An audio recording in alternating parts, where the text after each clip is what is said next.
మనలను హింసించటంలో భారతదేశం నంబర్ 1.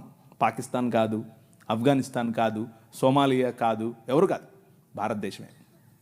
చచ్చిపోయిన వాళ్ళను కూడా గుంత తవ్వి బయటకు తీస్తున్నారు ఛత్తీస్గఢ్లో. ఎందుకు చేస్తున్నారో తెలుసా? ఇదంతా భయం. ఏంటా భయం?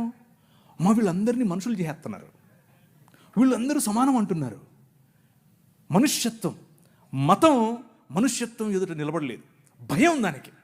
మతానికి నిజమైన మనిషిని చూస్తే భయం.